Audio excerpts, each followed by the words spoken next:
So let's roll right into book club. Chapter 9, you said this week? Yeah, All I right. think it's ecosystem and the people around you, what I was talking about, if I remember correctly. Okay. Why don't we push it to our new member first? Oh no. Fresh.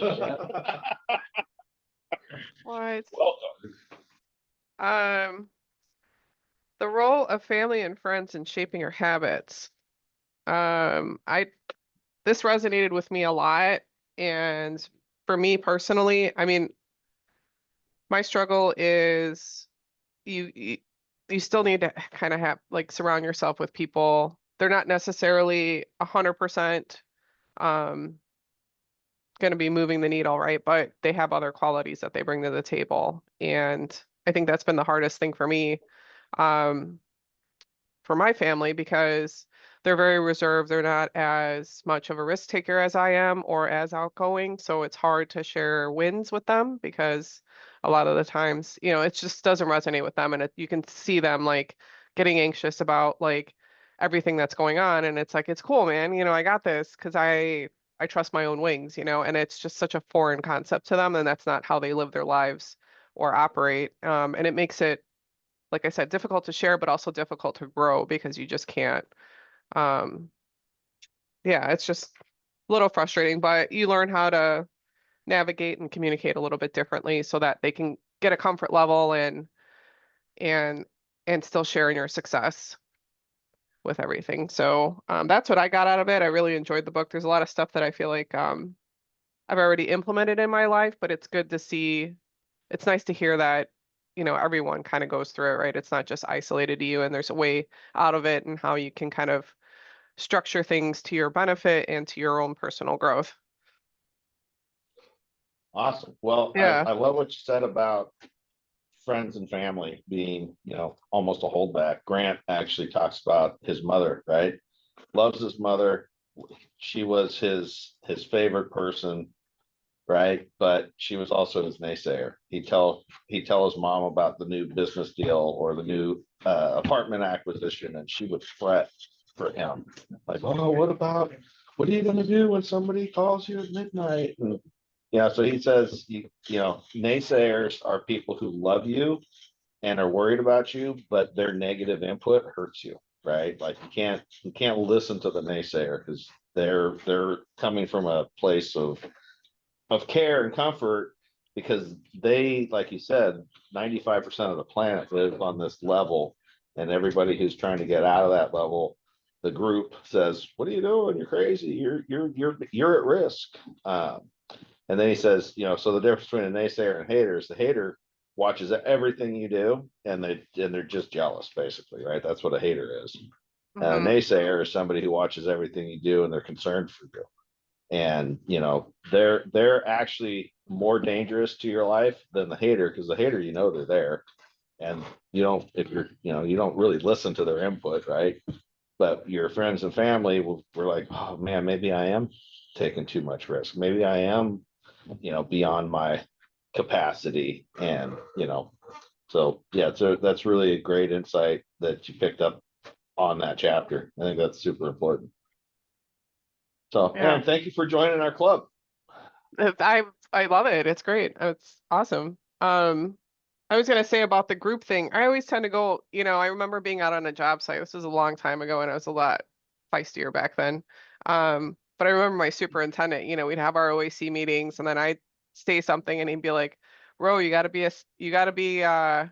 tuna. Don't be a salmon." It's like, you gotta be a tuna. Just go with the flow. And then we'd be in the meetings, and I'd see him in the background, and he'd be like, just to like simmer down. And I'm like, ah, man. So then I'd have to like not say anything. But being the salmon has got me where I am today. And as far as like the family thing too, when I first started, I remember like my cousin was like, well, why don't you just get a part-time job to kind of like, supplement things?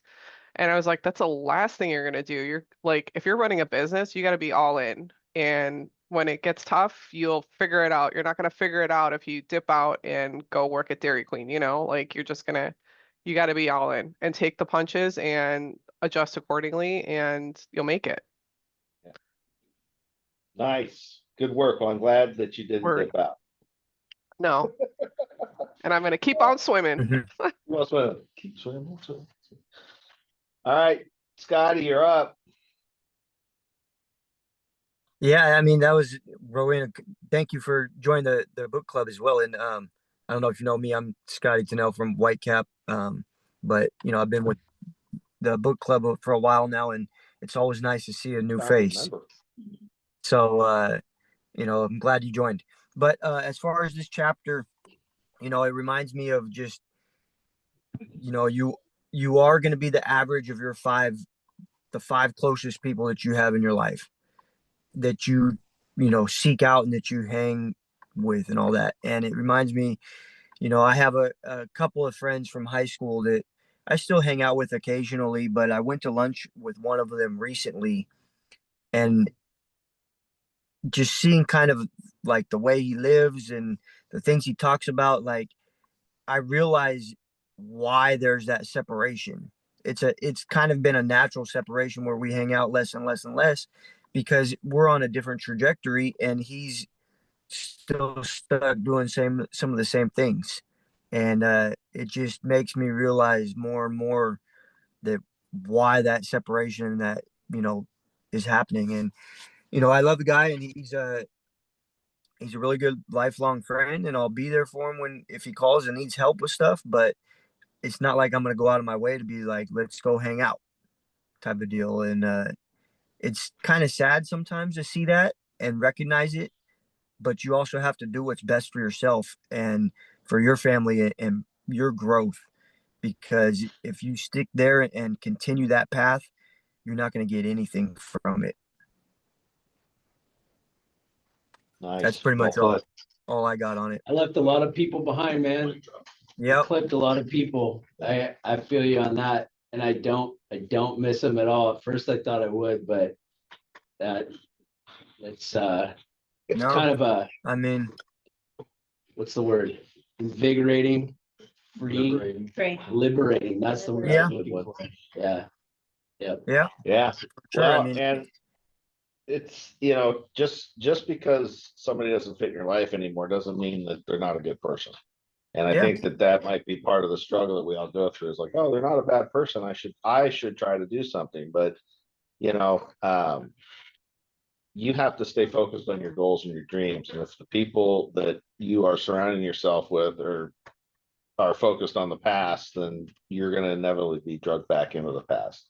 So it's not a declaration of, oh, you're a piece of shit, I don't want to hang out with you anymore. It's just, hey, I got other things in my life I'm doing, right? I mean, I've got great friends that I had over 10, 15 years that, they just kind of fade out because they're doing something is not in alignment, as Brandon would say, with what we're doing today. And that's okay. They're still good people. If they called me on the phone, I'm going to take their call. If they invite me to something, Yep. I probably Maybe. won't go, but I'll think about it. So, but it's not a declaration of them not being worth your time or there's something wrong with them. It's just they're at a different place in life, and that's okay. So Exactly. how about you, Michael? What'd you get this week? I feel like you're living this. Unfortunately, I didn't get to read this chapter, but it sounds a lot like proximity.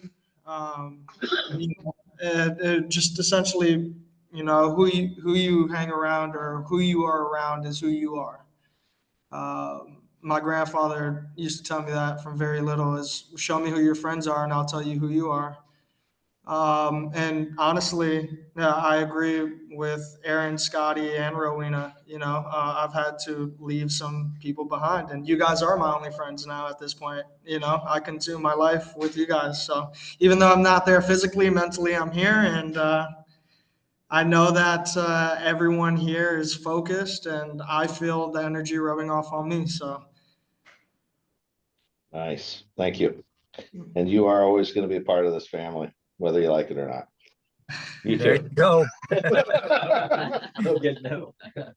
So what did you get out of this chapter? To be honest, I don't remember most of it because I listened to 5:30 this morning. It's all right. I remember in this chapter they were talking about that in the second part of the chapter where they're talking about kind of going with the group, how the group influences behaviors. They're mentioning an experiment where Where a bunch of ICE agents showed up at a building in LA and and the experiment is something to do with matching line lengths between two photos. So you get one photo that has a single line, you get a second photo with a bunch of lines, and you go, is line A, B, or C, or D the same length as line A? And basically the experiment goes, the test subject, and then you had a bunch of false actors. And if the subject was just with like one or two other people, they'd give the right answer. But if the subject was in a room of 8 people intentionally giving the wrong answer, they'd be pressured into giving the wrong answer, even though they knew what the right answer was. Yeah. Reading a fiction novel, high school drama novel, where kind of the plot is our main character ends up getting bullied. Not a great novel, but it's interesting because all the adults in the novel are actually competent, which is unusual in those kinds of stories. But near the climax of the story, one of the things they find out is there's only a couple of bad actors that were propagating the bullying of the student. The rest of the student body joins in because it felt like everybody else was doing it. Yeah, it's just like, yeah, that's an interesting little connection between this random book I'm reading and Atomic Habits. Yeah. Fucking bullies. Well, there's another story about perception and things like that and how groupthink, right? And I think it was the hell's his name? Maxwell. It was one of John Maxwell's books. He talks about there was a science teacher with a class, and they were looking through a telescope to see a certain star or something, right? And the first student said that he couldn't see it, and then like the rest of the students, like, and then the teacher was like banging on him, like, how can you not see it? I can see it, right? Goes through the whole thing and ends up that the first kid was actually the only one who was right because the lens cap was on the right, but each kid didn't want to be the one to say, well, I can't see it, right? So group think is, well, I don't want to be the one who doesn't, like, that stands out as the oddball. And that's how a lot of the social dynamics work, right? Is they're just afraid to think for themselves, essentially, is what it comes down to. So I wanted to share a little story on this part. Just on the group thing, I remember being this is college, right? And I'm in college and the teacher asks a question and I raise my hand and I answer it and she says, close, but not quite. And then she gives the answer and it's like, it's not even close to what I said. And I'm just like, why don't you just tell me I'm wrong? Like, say, no, that's dead wrong. Here's the correct answer. And she's like, well, I didn't want to hurt your feelings. I'm like, yeah, but then it's okay to be wrong. That's what we're here for, is to get educated. I don't need you to tell me that I'm close when I'm way off, because then I'm thinking like, where's the correlation? And I'm getting stuck on it. Just tell me that I'm dead wrong and go back to the grade, demote me or something. I don't know. You start getting the wrong impression and going down the wrong path. Just and then like give me the truth. Yeah, exactly. And you're trying to like think like, wow, how is that close? Or, maybe I don't hear the answer. And then I think, well, I was kind of close. And it's like, no, you're totally wrong. You're way off base. Like, read the chapter again.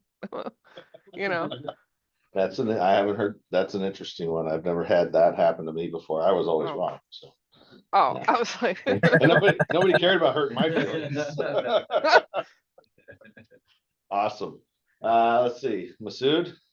Yeah, my big takeaway from this chapter was that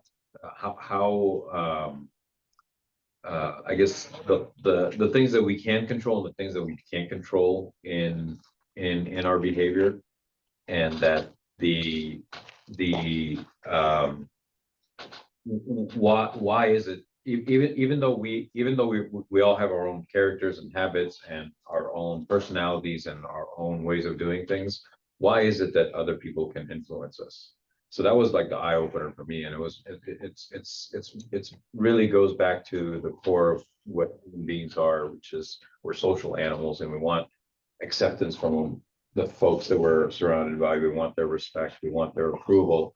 And because of those things, because we want those things, then we change our own behavior so that we gain acceptance from the people that we surround ourselves with. So for anyone to think like the people that you're surrounded by don't have an influence on you, they do, because we want to make sure we are appeasing them. No, it's a really good, That was really kind of good my big thing. So put it where you decide to plant yourself and who you decide to surround yourself with will have a direct impact in who you are. Yeah, and that's, I mean, factually backed up by anybody who's successful will tell you that, right? Yeah, they weren't. You're hanging the out sum with of a the bunch of- average of the 5 people you hang out with. So who are you gonna hang out with? Right? I'm trying to find guys like David to hang out with because David's already done most of the things that I'm trying to do right now. And Grant would tell you that same thing, and Brandon would tell you that same thing. They say, find somebody who's already there and go get in that person's circle, right? And like you said, because if you hang out in that circle, you're going to start trying to act like them, which is going to draw you towards that success versus hanging out in the circle that's taking you down the wrong path. And at 100%, we just want to, we just want to be loved. Yeah. Right? How about you? You hang out in bad circles? No, I don't hang out with anyone anymore. You got these 2 I boys. get kids, yeah, that's about it. Do you want to talk about your feelings? I'll add something. Yeah. This is interesting because this is about family and business. But have any of you studied or read Strength Finders? So Strength Finders from a professional, it can be used for a personal side, is pretty crazy. And the fact that you're into this book, I think if you were to read Strength Finders, the one aspect that may be enlightening is that the whole precept behind it is that everybody has there's 34 general strengths. It's like the personality. You remember test, this right? from Granite or no? Yeah, I remember. Yeah, I was And like super orange. In that book, it gives you a link to answer questions, and it basically will give you your top 5 strengths. Forward-thinking organizations use this because the characteristics, and in that company, the number 1 strength was responsibility. You can probably see that. Yeah. Number 2, overwhelming through the whole organization, was discipline. Number 3 of that was achiever, like crazy, like 70 percentile. And what was fascinating, the consultants that spoke to and brought the book is that tracks with your company's success. Your company is surrounded like-minded thinking people. That could be a problem in one regard, but it was just enough diversity in those strengths. Salesmen were maybe high on woo and relator, where project engineer may not be, because more rigid, more disciplined, something like that. And that was our company's secret sauce back then. To be cutting edge and be the best, top 5 in ENR 400, but be proud of who everybody was. So you saw in those offices how people would put their top 5 on their door or on their desk. Yeah. I used to still, I'm And it's interesting, just in what I heard about your book just today, is that would be an interesting thing, because now that gets more personal. Yeah. And then how you apply it to yourself. That one? You You did know. this with us. Oh, you can't see. Is it by Gallup? Yes. Yeah, this one right here. So the company hired Gallup. Yep. Okay. And they literally worked in Granite for 2 years. Oh, wow. Paid them crazy money. At the time, the president met these people on a plane flight back from New York. It's the same Yeah. Gallup from like Gallup polls. Yeah, it is. Yeah. And it's fascinating. Interesting. Game changer. But atomic habits in a lot of private schools, high schools, that's the required summer reading at freshman year. And it's a game changer, because you get these kids that are 14 years old, they're reading it over the summer first day of school, you get an exam on it, but they have not been influenced because they haven't been reading it in the classroom setting. I coached at a private school that had that, and 100% the conversation these kids had during the start of summer football, because they read the book so fast. And then we had parents like, what are you reading? And the parents start reading it. Family dynamic around the table, the dinner table kind of changed a bit, you know. But it's good for incoming freshmen to know that people are coming from different locations. You don't have to go the way that everybody else is going. That'll not be your go. Yeah. The other, Anyways, yeah, there's that's- another book. That's Strength Finders. It's Yeah. it's a powerful book. We did a couple of different personality tests, and I know we shared them, but it was a while back. So we definitely, the other book that Aaron and I both read is Principles by Ray Dalio. That dude is insane in his application of personalities within his business. I don't know if you're familiar with Ray, but you'd love that book. So the one I've been high on is Talent War. It's written by a Navy SEAL. Yeah. And it permeated with me. My dad was Marine and fought in combat, later became a drill instructor. And one of my dad's effectiveness of building work is he built work the same way the Marine Corps is organized. Oh, it's written by Jocko. That's cool. And we did Extreme Ownership in Yes. the club before. It's a so good book. this one's crazy. So book I sent to my son, it's actually, if you're holding the book the way it looks, it's backwards. You have to hold the book. If someone was looking at you, think you're reading the book upside down and backwards. The whole point was that shitty people got hired, and look how this book got put together. Right. Hired the best, and your book would look normal. Yeah, And but you don't find that out till you're like midway. yeah, that's awesome. In this later edition that we got, that I sent my son, who's a football coach, a college football coach, and says, oh, it has 100% of applicability, you know.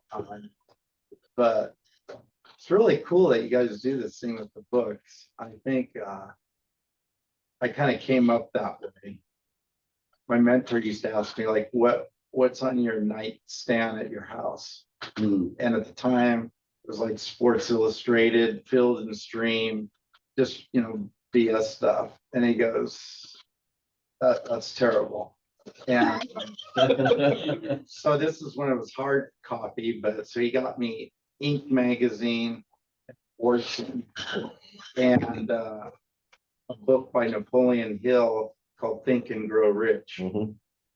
And so this is in 1988-ish, 80s, and totally transformed my life like that way.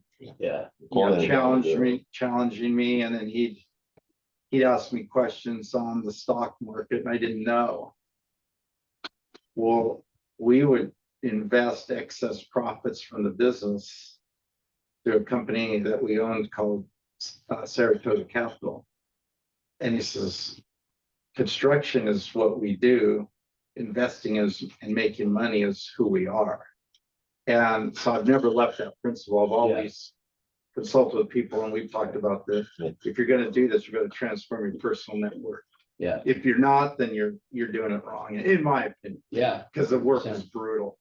Yeah. The work is brutal. You know, I tell my guys, especially the concrete guys, some brutal work, Yeah. but move the needle on your personal side too. 100%. Awesome. Well, I appreciate you taking the time to Sure. come out here Oh, and spend time with us. Rowena, thank you for joining the club. And I know I owe you a phone call or 10, and I haven't forgot about you. Okay. I have been on fire. So we will get caught up real quick, but Okay. we're definitely, you know, I can already tell by your presentation, we're on the right path. So, all right, cool. Scotty, thank you. Absolutely. Thank you guys. And we'll see you guys all again next week. See you guys. Have a great day.